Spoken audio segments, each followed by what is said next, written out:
I don't know, I've always wanted to move to New York. New York musicians in general, or like everyone was doing everything. Like people would be doing a mesh of electronic meets rock and roll meets African music, or everyone was integrating so many different genres of music. It's cool. It's like a big hodgepodge here.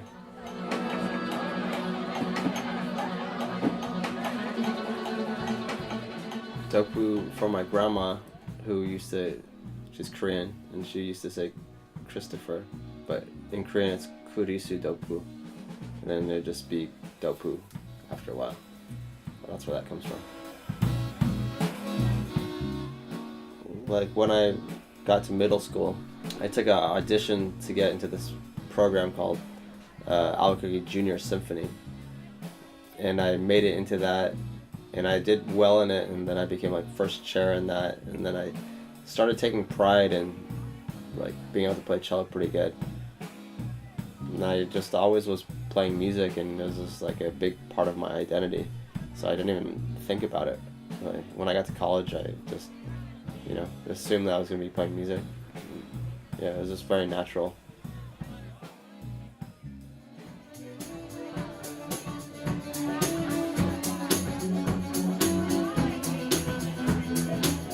I threw a Halloween party maybe in 2007, and I had two roommates, one of which was friends with Mike's girlfriend. So he came in there, and we started talking, and he said he was a drummer, and I was writing the music for this dance piece.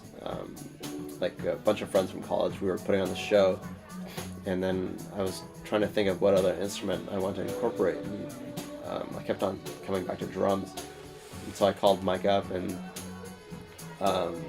we scheduled a rehearsal just right down the street, and then we played for like 3 hours, and then we came back here and listened to music for like a few more hours, and and ever since then we've just been jamming.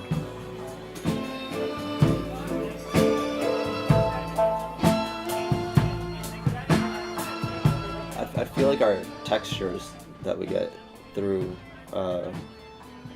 Mike plays drums and he plays keyboard at the same time, and he plays keyboard through a bunch of pedals, and he plays his drums through a bunch of pedals. Then he could also switch it so his piano goes through my whole system, and I could record him, and I play cello through a bunch of pedals too, so I almost feel like my cello through these pedals is like a synthesizer. Because I don't have frets or I don't have keys, I could slide it around, and it just makes it like a unique texture.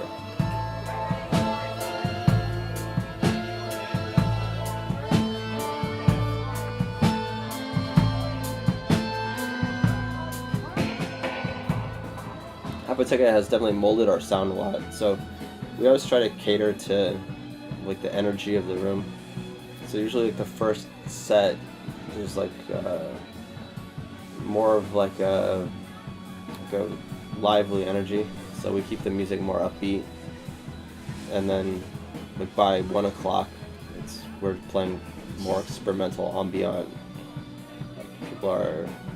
There's less people there at 1, but everyone is listening more intently, so it feels more like a concert after 1.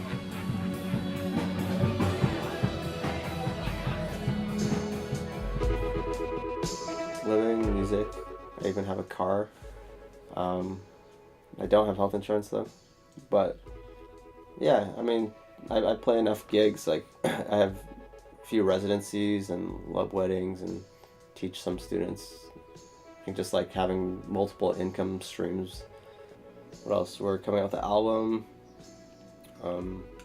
We'll be touring Europe, and we've been doing a lot of like soundtracks to commercials and stuff lately.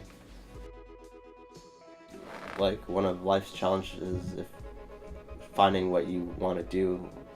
So I think that just the fact that I know what I want to do is like a huge burden off my shoulder, even though being a musician is a whole burden in a whole another sense.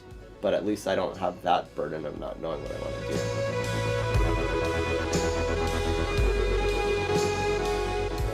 definitely have to have discipline on the instruments, just so I don't get worse, and then practice more if I want to get better on top of that.